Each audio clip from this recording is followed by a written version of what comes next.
I'm offering to pay you in, basically gold bars. Yeah. Right? Like if someone said, I'll give you 1 gold bar to do some work, you might get into work. You might do a calculation of like how much is a gold bar worth versus the work. But like at the end of the day, you're not going to say no to the gold bar. Let's just trust the universe will bring it back to us. It's just been really cool to participate in it. You don't participate in it, I do. This system is set up where the problem has been pushed all the way down to, we'll just call it in Roman terms, the plebs, right? The plebeians have this problem of, I wake up tomorrow, are they taking 20%? Are they taking 30%? Are they taking 40%? Am I in Germany? Are they taking 50%? I gotta get out of Germany, but I can't because it's gonna cost me twice as much because they take half my money every year and I can't leave. You're listening to the Flirting with Bitcoin podcast. I'm Mandana. I'm Ian. That's Keon. And we're the Receffies. My husband loves Bitcoin, and once a week I let him talk my ear off about it. Yeah, I'm a real cheap date. Cheap maybe, but it's a lot of work. If I'm gonna do something, may as well do it the best way possible. And Flirting with Bitcoin is audience funded without ads or sponsors. This ain't your grandma's podcast. This is podcasting 2.0. But we can't do this for free, babe. We have Bitcoin to buy and a new mouth to feed. See? Our son agrees with me. If and when people enjoy the show, they can support us by giving us a review on Apple, Spotify, or wherever they're listening. They can share episodes on their social media, and of course, they can send us some money. Obviously, I prefer Bitcoin, and the best way to send us some is through our 2 favorite apps, Strike and Fountain. Let's explain how that works at the end of the episode for anyone curious. Sure, babe. But I still like real money, and so if you want to support us... Babe, Bitcoin is real money. Sure, but if you want to support us with old school money, go to flirtingwithbitcoin.com and subscribe. We offer monthly and yearly subscriptions that come out to less than $1 an episode. To all our fountainheads out there, keep making and sharing clips of the show to cash in on our bounty program. Make that money, honey. Y'all ready? Hey, Keon, you ready, baby? Let's go. Hey, Ian. Hey, Mandana. Hola to Spain. Guten Tag, Germany. Sawadee, Thailand. Hola, Brazil. Good day, Canada. And good day to the UK. Hola, Argentina. Buongiorno, Italy. Namaskar, Nepal. And howdy to Texas. And hello to all of our other listeners out there. The number's growing. Really? Like the number of different countries. How many? It caps out, but like a lot of countries are getting into the 1% range. Really cool. Yeah. Really cool. So yeah, hi to everyone out there. Can I go on a tangent? Can I go on a tangent? Yes. All right. My tangent is I thought of the graphic for Tangent Queen. Yeah. I was actually looking up like the tangent symbols because it's been a minute since I was in geometry class. What are you thinking?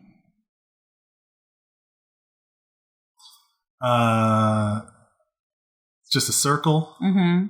with a crown sitting on top of the circle. Mm-hmm. And right where the crown touches the circle, you put a dot because that's a tangent. All right. That's nice. I like it. I want to talk about Buy Nothing groups. And this isn't something that only happens in America. It's a whole global movement. I think the website is buynothingproject.org. But it is this movement to have locally based groups where instead of going to buy something, you ask the group if they have it to give it away for free. Or if you want to get rid of something that you own, you send it out to the group first before maybe trying to sell it or throw it away, especially throw it away. But I've been using it for the past few years, mostly to get rid of stuff. But lately, before I buy something, I think I've finally gotten into the mental mode where I'm comfortable asking strangers if they have something.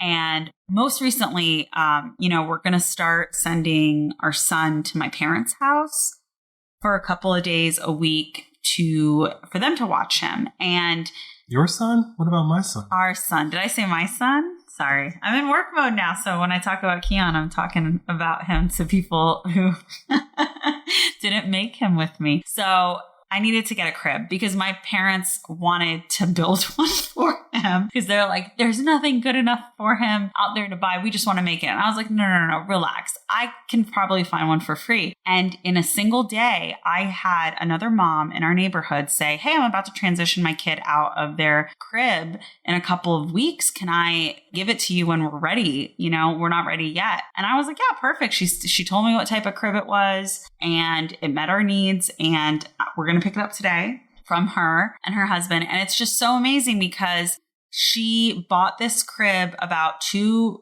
3, 4 years ago. And she's raised 2 kids in it. And there's nothing wrong with it. And instead of giving it away, we get to get it. And I think it's so cool. And the more and more I experience this, or I give something away and someone's so excited to get it and they're like, hey, I'm going to use it for this. It just really shows you how much you don't need to participate in the current economy that we're in. And it's not even bartering. This is literally just, I don't need this. Do you want it? Or, hey, I need something. Do you have it? And you're not really using it. It's like such a better way to live. And I'm still sometimes wanting to sell something instead of just giving it to the group. But it feels better to just to give it to the group, whether or not they're in need, right? Whether or not they can afford it or not. It's just, why would they go buy another one if I have it sitting in our basement and I'm not using it? Especially baby stuff where it's like, oh, maybe hopefully we'll have another kid and let's keep it for that. When we don't even know, first of all, if it's going to happen. We don't know when it's going to happen. Let's just trust the universe will bring it back to us. It's just been really cool to participate in it. You don't participate in it. I do. So I don't know if you're feeling it the same way I do, but I really, really like the Buy Nothing group. And it's very different from Facebook Marketplace when you post something for free. It's a completely different vibe. It's not local when you do it that way. It's like, you know, we live in a big metropolitan area.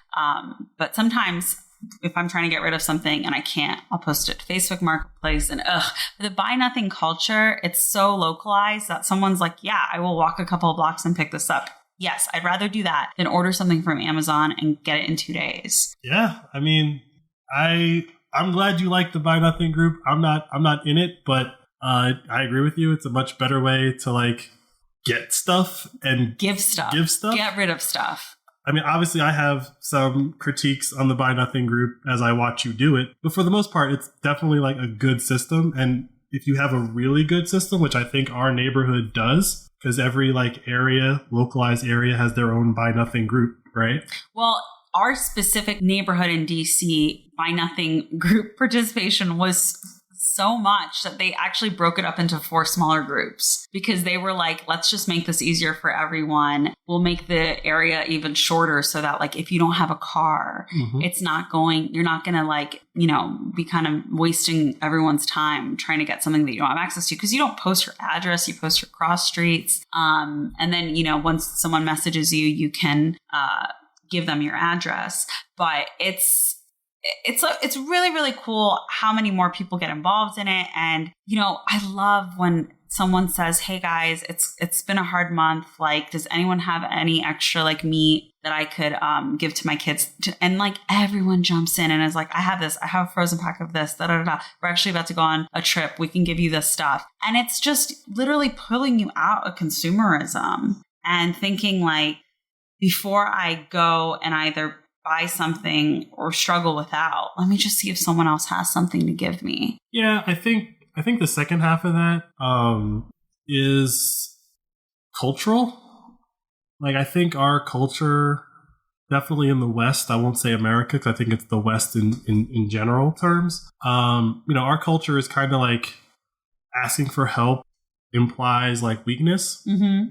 But I also think that like it in our culture, like it flips. And if the trending environment is like, well, everyone's suffering, then it becomes more and more okay to ask for help because you kind of know, well, everyone's asking for help right now. And I think that we're in that cycle of all of this, which is why you're probably seeing like an increase in the Buy Nothing group. You know, when we moved into this house, into this neighborhood, it was in the middle of COVID.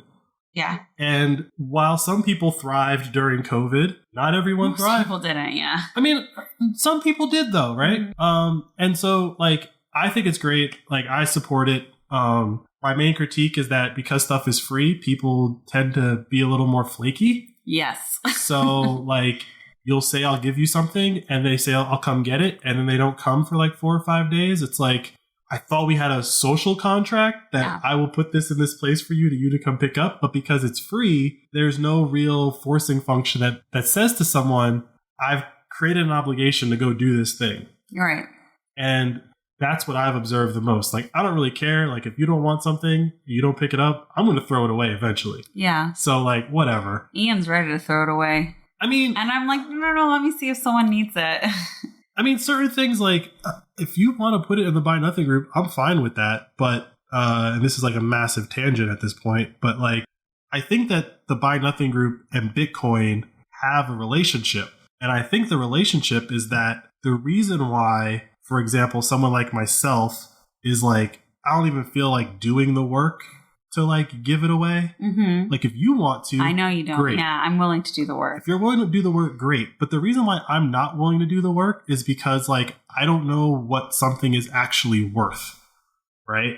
Like it might be worth $100 to me, and then people come in and lowball me. I'm like, I didn't put a price on this for you to lowball me. I put the price on it what I think it's worth. Mm-hmm. And I think we've experienced, some people like to haggle, but I think we've experienced this like concept of if someone is trying to sell something or get rid of something, like they're doing it because they need the money.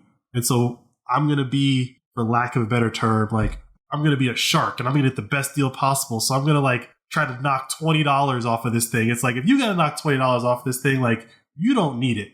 Right. Right. So like, don't haggle with me. Like if I say it's $100, it's $100, and I will actually not sell it to you versus drop it $20 because I'm not here to like cut deals. Yeah. And so I think when the way I would tie that back to Bitcoin is me as a Bitcoiner, I'll cut a deal if you'll give me Bitcoin. Yeah. Because I have a different value for Bitcoin versus dollars. Like I won't deal in dollars. Like I asked for $100, I want $100. But if you want to give me $50 worth of Bitcoin, I actually don't care where you got it from. Maybe you just have $50 in a Strike account and you're just going to send it to me. Maybe it's $50 worth of Bitcoin you bought and you're actually sending me real Bitcoin. I don't care. So someone else sending you their Bitcoin is more worth, like $50 of Bitcoin being sent to you is worth more than someone giving you $70 and you buying Bitcoin with that? Out of principle, yes. Out of principle, okay. So it's not like, because someone else bought that Bitcoin, it's more valuable because like it can't be traced back to you. I thought maybe that's what you were saying. I mean, that's like a very small part of it. I don't really care about that part, but that is a part of like send me Bitcoin versus dollars. Mm-hmm. The reason why I'm saying like I value someone sending me Bitcoin versus dollars because I know that I'm now having an interaction with a Bitcoiner. Mm-hmm. And I would rather cut deals with Bitcoiners than no coiners or fiat maximalists or whatever you want to call them, right? Like I'm not cutting deals in dollars anymore because I know what Bitcoin is worth. One of us. Because you're literally trading at that point. If you think about this, right? If you think about what Bitcoin really is, you are literally trading the most scarce asset on the planet for baby clothes or whatever this deal is that we're striking. So I will give you anything for the most scarce asset on the planet. Like I'm winning in that trade. Yeah, but this is selling stuff versus I'm just giving stuff away or getting stuff for free. I got this really great changing table. It was solid wood. It was ugly and a little busted.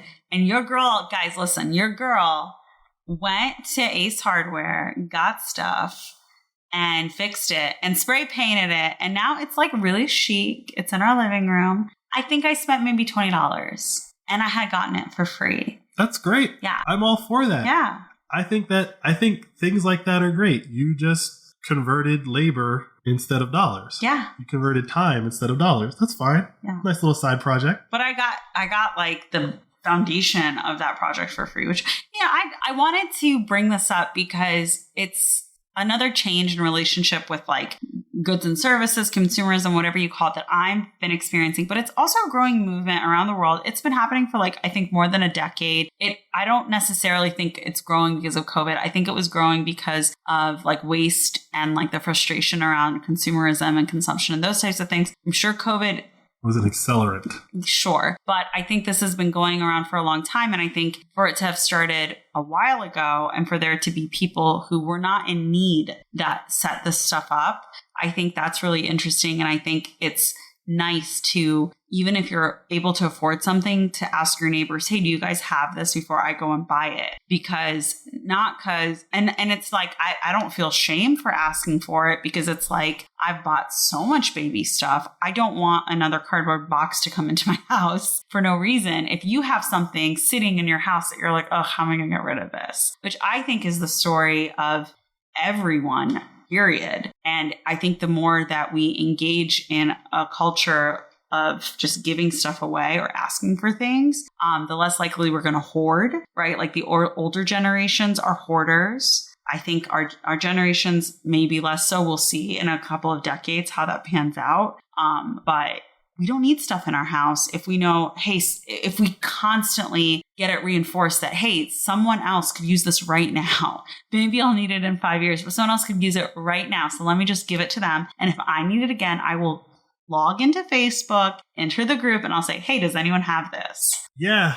I think for me, the biggest thing is logging into Facebook. I know. I have a Facebook account. I know. For real reasons. Good job. It's the way to live. But yeah, I mean, I support the Buy Nothing group and I support the movement. And I'm pretty sure if we did a little digging, we would find that its origin started in the last financial crisis. I'm on their website right now. And it looks like it started with two friends living in the Pacific Northwest. Those crunchy granolas, yeah. And they started the Buy Nothing project. Let's say 08, 09, 2010 at the latest. Actually, you're wrong. It started in 2013. And it was founded by two anti-waste advocates. I mean, a decade ago, I don't know. I guess 2013 is like digging out of the recession. I know that there was another similar movement called like Free something. Free Cycle. Free Cycling. And so it's probably similar, but the Buy Nothing movement has like pretty strict rules. It's very structured. And so there's probably a lot of this happening outside of like the formal Buy Nothing project because they have like organizers, they're admins for each of these communities. And it also talks about safety and also like what you're talking about. If you get ghosted by someone pretty often, they can get kicked out of the group. Or also if they get caught selling something that they've gotten like and putting it on eBay. I forget, it's kind of like, come on, let's be nice about this. Gotta have police. Yeah. But it does make it feel like a safer space to like say, hey, I come here on my porch. I'm leaving this for you. So I really like it. I'm a fan. You should definitely check out the Buy Nothing group in your community. It probably exists and you didn't know, or you can start one up if it sounds good to you. Or if you just know your neighbors, tell them the project and the idea behind it. And if you have stuff to get rid of in your house, like ask people around you if they want it. And it'll feel so good to get rid of it. And also know that like your things are getting a second or third life. That's the best like feeling of all of it is when someone is like, yes, I could use this for my kids, like arts and craft project, or yes, I've been meaning to fix something that this will let me do it. We're giving away a old door fence. Or fence door. And the person that's coming to pick it up hopefully today is so excited about it. And it just makes me so happy because it's been sitting there for like 6 months in our backyard. Maybe. Yeah, it has. It's been sitting there for 6 months. And I'm like, wow, this is going to solve a huge problem in this person's life. Like, yeah, clean out your stuff, give away your stuff so that you can move onto sunny Bitcoin Island without a lot of baggage. How do you like that transition from that tangent? 20-minute tangent. Whatever. What time is it, babe? Current time is 8:06:662. We are approximately 1,518 blocks since our last recording. And if I give you $1, how many acres could I get on Bitcoin Island? Today, you could get 3,887 acres, aka Satoshis, on sunny Bitcoin Island. And what about other tangible things? Eggs, beef, gas. Well, on Bitcoin Island, there is no Buy Nothing group, so all these things cost money. Eggs are 4,315 Satoshis for a dozen. Ground beef is 13,987 Satoshis for a pound. And gasoline is 10,294 Satoshis for a gallon. This is all according to pricedinbitcoin21.com.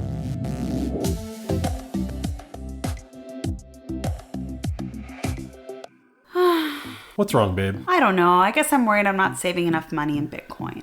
Aren't we all? You don't seem worried. Like with most things, you just gotta set a goal and work towards it. But even with a goal, the price of Bitcoin changes so much, it's hard to keep track. I understand. That's why I created this Satoshi Savings Calculator. And how can that help? First, you decide how much Bitcoin you want to acquire. 1 Bitcoin. Great. Then you gotta decide how much time you want to give yourself to acquire that Bitcoin. Before the next halving, duh. That's also great because the calculator only lets you pick halving dates. Anything else I need to enter? Just how often you want to buy and which currency you want to use. Oh, so rather than buying it all at once? To loosely quote Desmond Tutu, if you want to save a whole Bitcoin, you gotta do it like you eat an elephant. One bite at a time. That's gross, Ian. But true. Focus, babe. Where can I find this calculator? The pod's website, flirtingwithbitcoin.com. Wait, you haven't been to the website yet? Let's get back to the show. Thank you so much for the info, babe.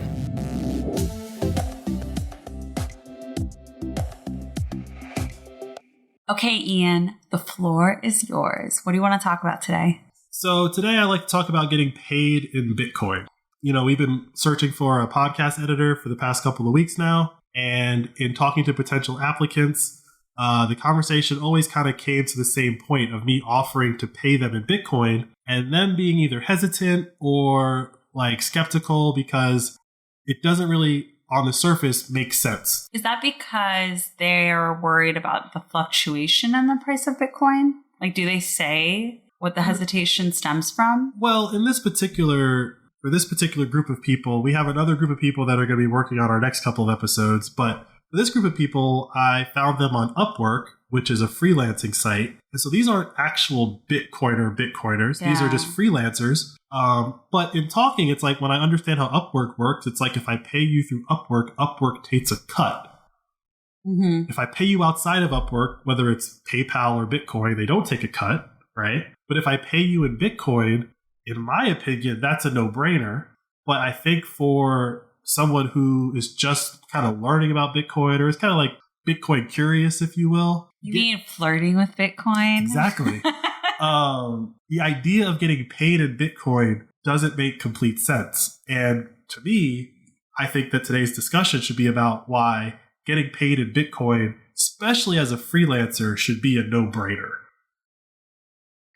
And why, especially as a freelancer? So I thought about this a lot as I was writing out the notes, and there's two main reasons why you should be a freelancer who gets paid in Bitcoin.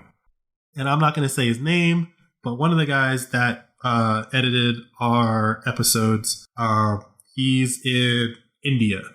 Also, apparently, I don't know, tangent. Did you know India's like trying to change their name? I did not. Yeah, so they're having a G20 meeting right now, and they sent out all the little, like, I guess, placards that go on the table or whatever. Yeah. And India's card is... Is it Hindunistan? Isn't that... I think that's, like, the original name. You don't know? Okay. That's not the information that I'm trying to convey to you right now. Okay. So what they put on the card is Bharat, which is India's historical name before the Brits came in and said, you're now India. Ah, okay. So this just happened last week. Little tangent for you. Countries are changing names. It happens. That's the last thing you do when you're free from your oppressors. Or whatever you want to call it, colonizers. So anyway, he's in India. And we were talking... It's Hindustan, but I just wanted to correct that. I'm still probably pronouncing it wrong. But that is... the land of Hindus. Yeah. And it's the Persian language name for India. So that's what we call India in Iran. So my bad. I hope I didn't upset anyone. That's the name that the Persian Empire had when they controlled a piece of India. Yeah, it's what we still call them. So anyways. So he's in India, and he said to me, he was like, oh, Bitcoin's illegal here. Paraphrasing, but that's pretty much what he said. And I was like, that's not true. He was like, what do you mean? I was like, oh, they can say it's illegal, and they might make it really hard for you to buy it using your rupees, but you can just work for Bitcoin, and they can't stop you from trading your labor for Bitcoin. Mm-hmm. If I want to pay you in Bitcoin, you want to get paid in Bitcoin outside of this website, like, there's nothing anyone can do. They cannot like it. They can complain, but they can't actually stop you. Mm-hmm. And so because of that, like Bitcoin is the people's money. Like it is the people's money. If I want to work with a person in India, I don't have to worry about converting my dollars into rupees and all of the nonsense that entails. Nor do I have to worry about like, well, this guy's working through a third party website and they're going to jack him for 15, 20% when I pay him. So he's not even getting paid what he's charging. But then it's not a tax write-off for us if you don't report it. And or everyone on that site is upping their fees because Upwork is taking a cut. Right. So this is what I was getting at, though. Bitcoin is the people's money. Tax write-off aside, Bitcoin is honest money because I don't have to report it. He doesn't have to report it, right? That decision is made by the individual. If you get paid through a third-party system like Upwork, oh, they're reporting you. You don't have a say in it. Right. So I guess I don't want us to talk too much about the employer's point of view in this. Like, right, you're talking about getting paid in Bitcoin. But what are the benefits to an employer paying someone in Bitcoin? Just so that we're clear, you said you don't want to talk about employers, and then you asked the follow-up question about employers. No, because I think, like, if people want to get paid in Bitcoin, how do they convince their employer to pay them in Bitcoin? I'm not talking about that. It's just if someone's offering it, if someone is offering to pay you in Bitcoin, you should take it. Now, that being said, there are websites and systems in place where you can get paid in Bitcoin and your employer has no idea that that's happening. Right? You give them a routing number and an account number. Everything looks the same to them, but that ends up getting deposited in a place as Bitcoin for you. Right. You could do that. But, you know, my buddy who just moved back from Texas, like, this is one of the things that we were talking about on the car ride. And he was like, well, until major corporations are paying people in Bitcoin, like, no one's getting paid in Bitcoin. And I think there's a little nuance there. He's not wrong. No major corporation is paying any of their employees in Bitcoin. Maybe a couple of these Bitcoin companies are offering it, but it's not Microsoft. It's not Apple. And I don't think that they're going to offer that until people who exchange their labor for money demand it. Just like right now, what we're experiencing is, oh, you want to hire people? You better have a work from home policy. Mm-hmm. Right? Like if you're talking about like a desirable candidate, not some slacker, but like, you know, a desirable candidate, and they go, yeah, by the way, I'm not coming into the office. I'm working from home 5 days a week. You as the employer have to decide how important that is to you. Labor, for the most part, it's a small window right now, but labor has the advantage. Kind of. I feel like there's a big battle going on. There is a big battle, and not everyone has the same leverage, but we just saw UPS workers get, like... Yeah, right? They have extreme power. Okay, but that's because... Good for them. Congratulations to them. I don't know the details around why that is, but someone put in a lot of work to get it to that point, right? Where in the middle of, depending on who you talk to, a recession, these guys got pay increases. And I think one person said they're making like $180,000 a year. Some people are like, I'm not sure. I just remember what they asked for, they immediately got, because if they went on strike even a day, it would collapse. Exactly. The country would collapse. Now imagine that same group of people demanding to be paid in Bitcoin. Mm-hmm. They would pay them in Bitcoin immediately. Yeah. So if we could get UPS drivers to understand how Bitcoin works, at their next negotiating meeting, they go, you're not paying me in this printed money anymore. I don't care where you get it from. I don't care if you have to borrow dollars to go buy Bitcoin. I don't care. But you cannot pay me in this counterfeited money anymore. Mm-hmm. Bet you they find the Bitcoin to pay all those drivers. I bet you they do. And that's what I'm talking about is until labor understands what Bitcoin is really worth, then yeah, no one's going to force the issue. But we see what's happening right now with work from home. And we see what's happening right now with a lot of these other companies that are like making concessions that they weren't making pre-COVID, let alone 10 years ago. And now it's like, oh, wait a minute. I'll have no workers because somebody is offering all those things? Okay. What about 1 day a week? Will you come in 1 day a week? And it's like, no. Okay, we'll give you 10% raise if you come in one day a week. Okay, maybe, right? You got negotiating power. But if someone is offering you upfront to pay you in Bitcoin, number one, you are going to get paid the exact amount of money that you said I want to be paid in, right? Versus, you get a pay stub, I get a pay stub, we see a number that we got, and then there's a bunch of things. I know, that's not really how much we get paid. There's a bunch of things that get knocked off of that before we actually see money land in our bank account. And what I'm saying is that Bitcoin, being an honest person's money, is, no, pay me that number. I'll pay my taxes. I'll pay all those things, but I want all my money first. Mm-hmm. You don't get to take my money before I see it. Yeah. And that's the world that we all live in.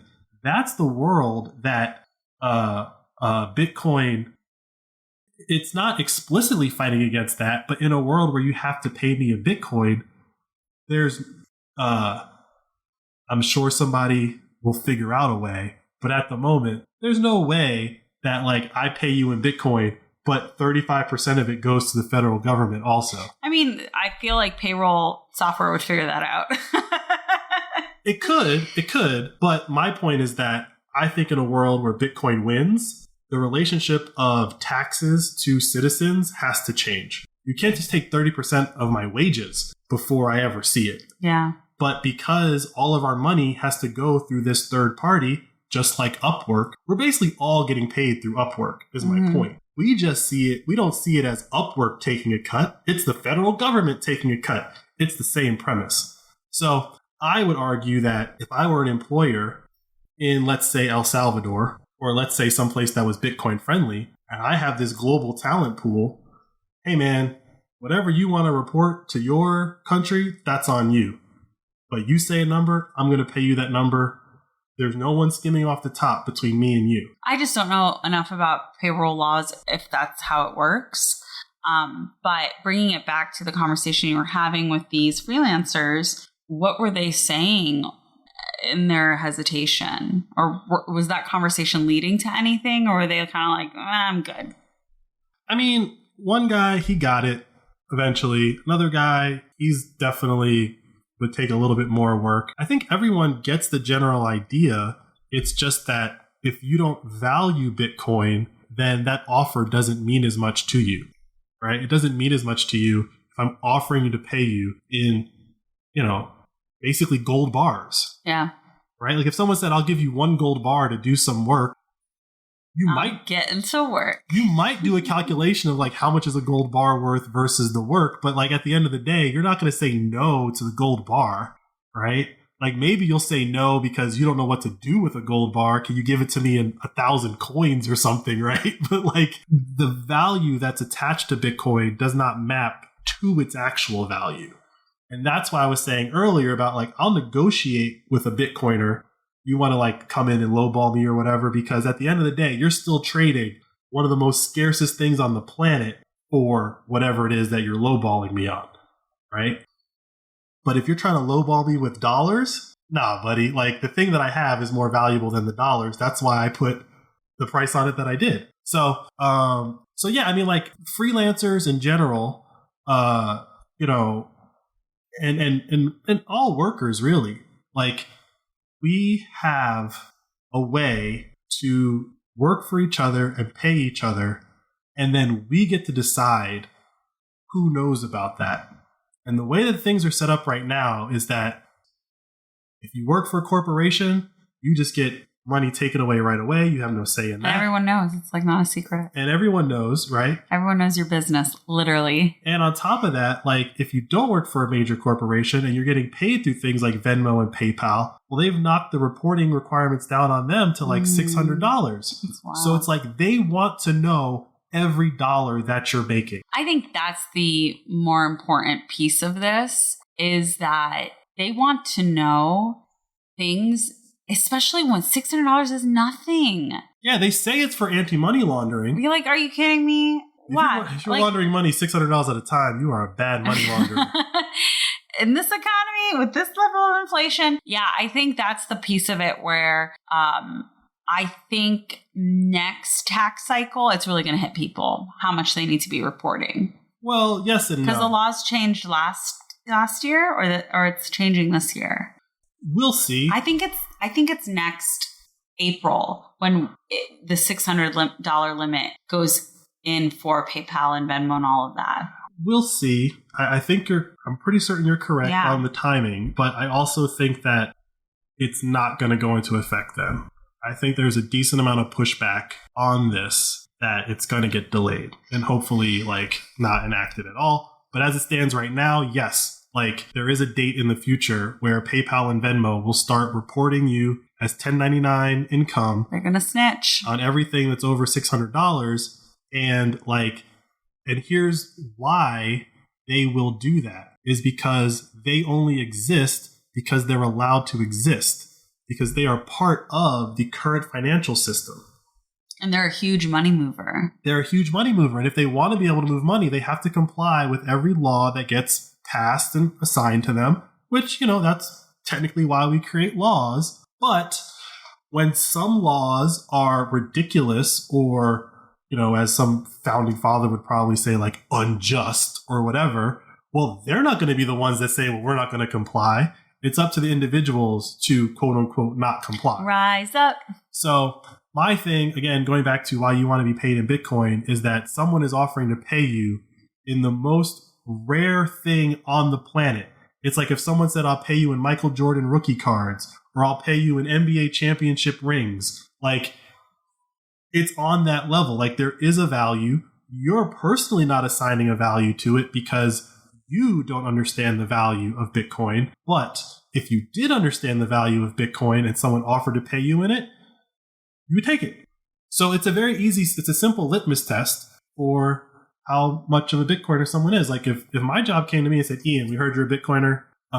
You wish. Would you like to get paid in Bitcoin? I would say yes immediately. And then they would probably say something ridiculous like, okay, well, we're still going to take out payroll taxes and all that fun stuff. And I would say, well, then no, thank you, because you're not actually solving my problem. I think a way to ease into this for freelancers is to get 75% of your payment through Bitcoin and then 25% through fiat, or whatever you need for spending money versus savings, and just have that split happen in your income when you get paid out so that you can ease into this, especially if you're not able to spend that Bitcoin where you live yet. I think that's a nice approach, because if you're getting Bitcoin and you can't convert it back, what's the point? Well, again, everybody's situation is different. Mm-hmm. And that's really, I come with that understanding of if you don't know anything about Bitcoin, it might be hard for you to understand what you need to do next, even if you say yes, right?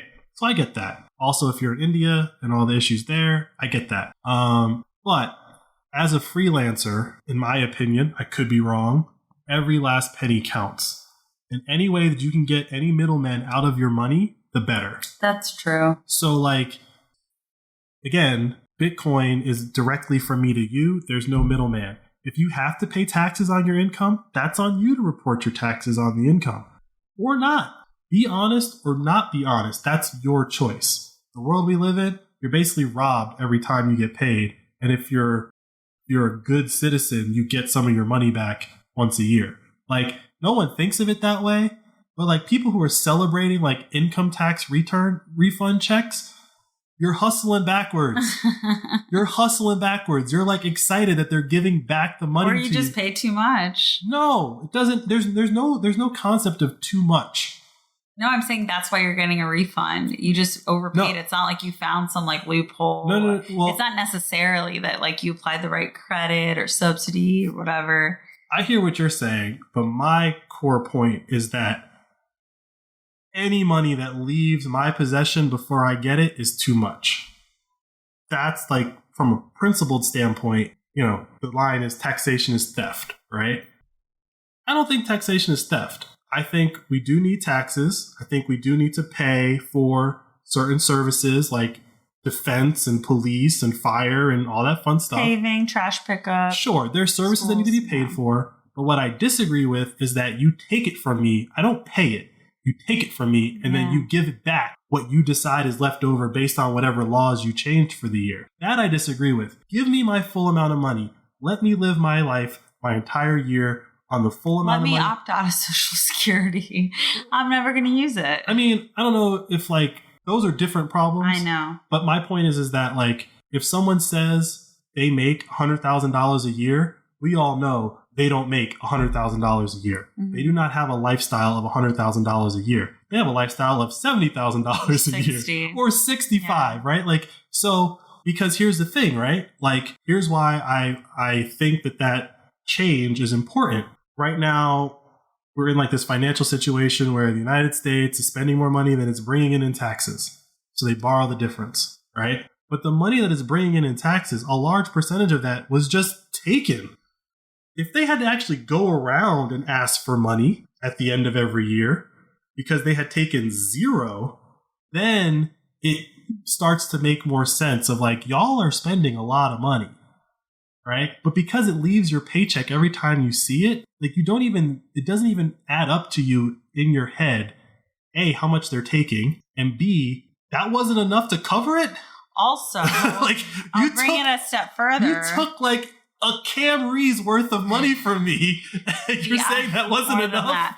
The IRS goes after lower and middle income Americans. It does not go after major corporations or the wealthy, which is crazy to me. Like, they want to make sure that the worker bees of the country are the ones that consistently pay their taxes and don't do anything to evade them, because it's easier to get money from us. It's harder to get money from the wealthy who have figured out loopholes, not as sophisticated as Bitcoin, but tried and true. And so they're not even consistently collecting taxes where they'd have more bang for their buck, because those aren't through payroll.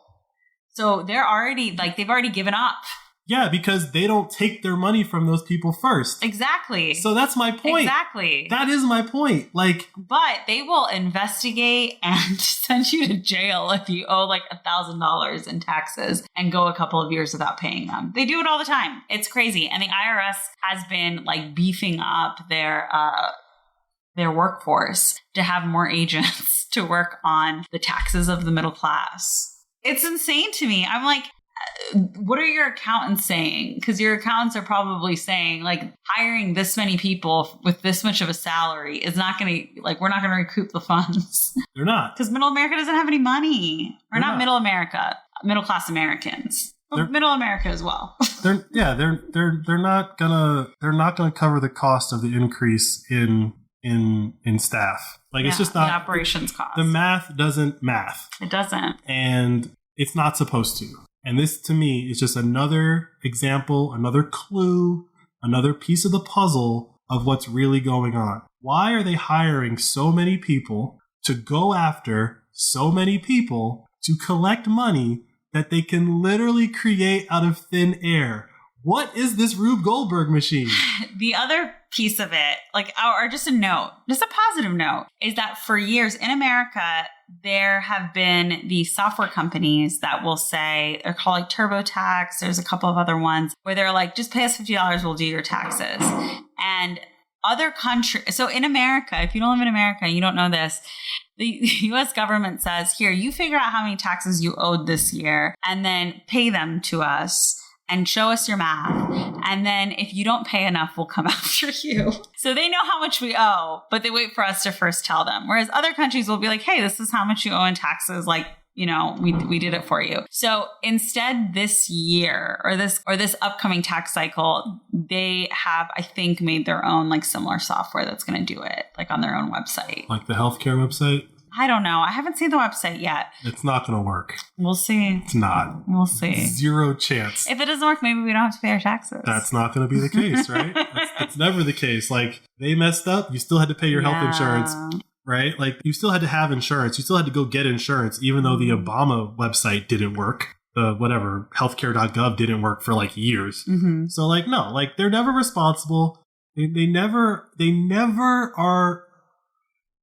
Their decisions have no effect on them. Like, they can come up with an idea that's completely bass-backwards and completely wrong, and everyone goes along with it, and at the end of the day, they go, well, that didn't work. If only we had had more money. Well, guess what? You can create as much money as you want. Why are you taxing me? Why are you taking my money? just create more. You've already told me that you're going to inflate the money supply. You created a nice big building full of people to do that. Why do you got to take 30% of my money and still inflate the money supply? Like, why? What is going on here? And without Bitcoin, it's not as obvious is my point, right? Because it's like, well, what's the alternative? Exactly. Yeah. And so without Bitcoin, it's like, well, it's some derivative of that where you're going through PayPal or Venmo or Zelle or whatever, right? Like there's all these money transfer mechanisms, but you're still transferring these basically counterfeit dollars. With Bitcoin, if I send you Bitcoin, the network tells me this is not counterfeit, right? Like that is the point of Bitcoin, is that when you receive a Bitcoin transaction and it clears, that is real, legit money. No one created it out of thin air. Maybe someone created some dollars out of thin air because they borrowed to buy the Bitcoin to send it to you, right? But that's not your problem. That's not your problem. That's their problem, right? And so my point is that like this system is set up where the problem has been pushed all the way down to, we'll just call it in Roman terms, the plebs, right? The plebeians have this problem of, I wake up tomorrow, are they taking 20%? Are they taking 30%? Are they taking 40%? Am I in Germany? Are they taking 50%? I got to get out of Germany, but I can't because it's going to cost me twice as much because they take half my money every year and I can't leave. So as a freelancer, back to the point, every penny matters. And I'm not saying you should get paid in Bitcoin to evade taxes. I'm saying that you should get paid in Bitcoin and do the right thing if you need to report it for taxes or whatever purposes, but you're going to get all of your money. There's no middleman taking their cut before you get your money for doing the work that you did. Now, I know a lot of people are going to argue and say, well, Upwork built this website and the website has maintenance costs and they're just taking a cut to like cover the cost of running the website. Sure, that is possible. Charge a subscription. If I want to be a freelancer on your site, I'll pay you. Right. But you don't just get to take a percentage of all the money that I make for your site. Yeah. Like, you're trying to be a mini federal government at that point. You're taxing all the labor that's happening. Also, you're not helping me get a job. I mean, they have their own ways of doing that, but no, they're not, right? And nor do they bring the skills. Like, I have the actual skills. You created a marketplace. I think that marketplace has value, but I think that you should price it, and I'll decide if that price is the appropriate price. Right. Not if I make $10,000 through your website, you're going to make $1,000 off of me? It must be nice. Must be nice. So for you guys who aren't getting it, I've just been quoting Hamilton this whole episode. I'm a big Hamilton fan, and Keon has fallen in love with Encanto, the soundtrack, and it's Lin-Manuel Miranda. And so I'm just trying to like play the Hamilton soundtrack a little bit more around him because I need some grown-up music. And I feel bad for Ian. I do love that Bruno song though, but I never thought I'd be listening to it like 8 times a day and singing it for him. Yeah. Because I'm just a little show monkey for him. You don't have to be a show monkey, but, you know, someone is probably going to do it, so why not you? I was born to do it. So the producer, editor, Hunt, it's going well. What have you learned about our podcast? About our podcast? Yeah. I've learned that our podcast is good. You've learned that? I mean, I feel like it's good, right? I would hope you believed in it. But multiple people have commented like, oh, you guys actually have a pretty good show already.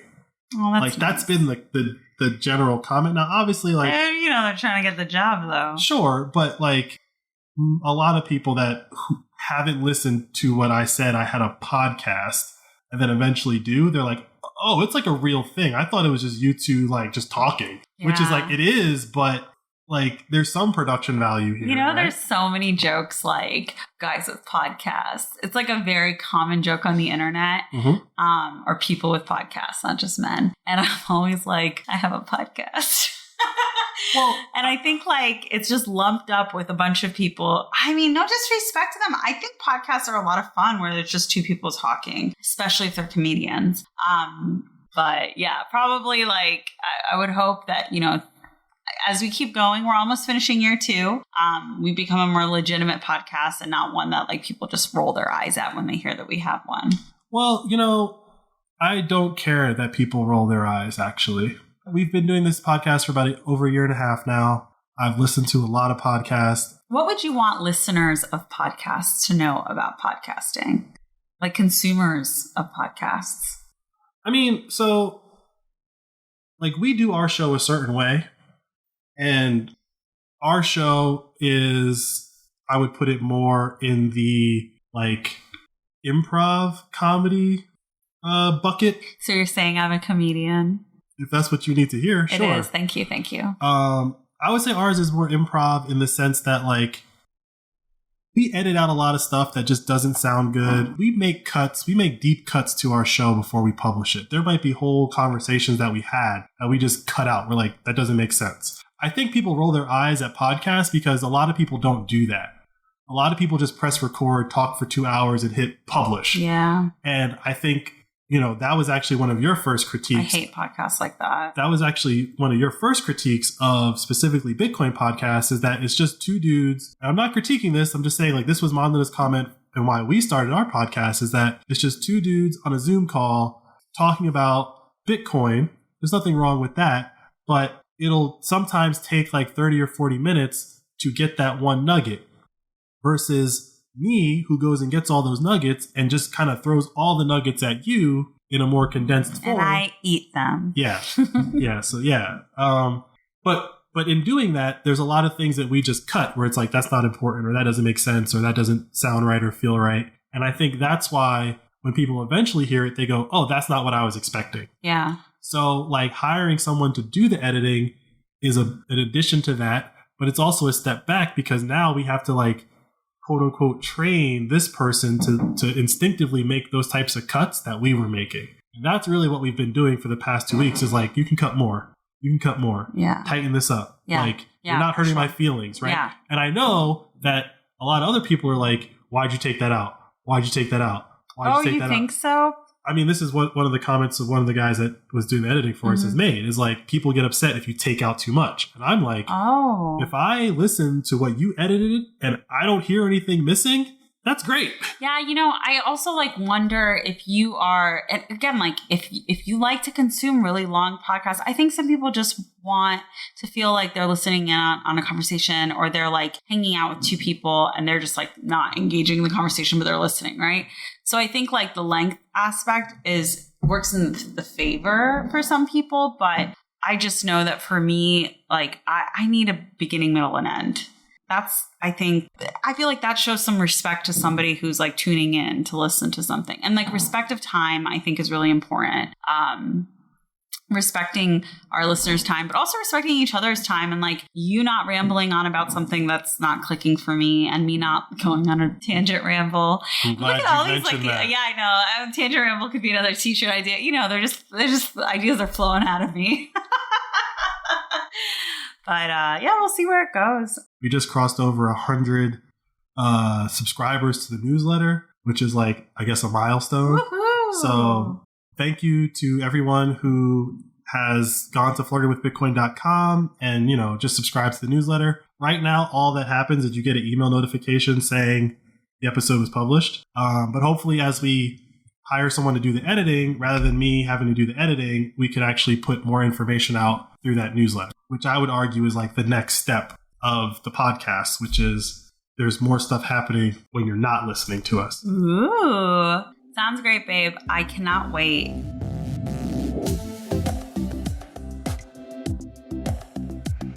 Episode is going well, yeah? I think so. Wish I had the time to make some clips to promote it. Yeah, but you don't. That's why we pay our listeners to do that. How does that work again? When someone makes a clip on Fountain, we send them some sats. But give me the fine print, baby. It's $2.50 for the current episode and $100 for the older ones. And also if they tweet it out, right? They gotta use the hashtag flirtingwithbitcoinclips and post it on Nostr for me to see it. Then I'll zap those same amounts. That's pretty generous, babe. Our listeners are pretty generous with their time making the clips. Well, isn't this just a lucrative love fest for us all? More like, it pays to listen to the Flirting with Bitcoin podcast.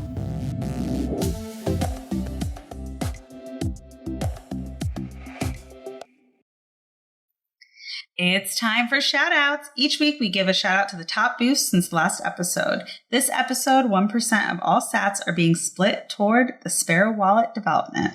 So for episode 70, thanks to Hunter SF770, Duggan Roop, and Zordon. Episode 71, shout out to MKers, Hunter SF770, and Cindy EEO.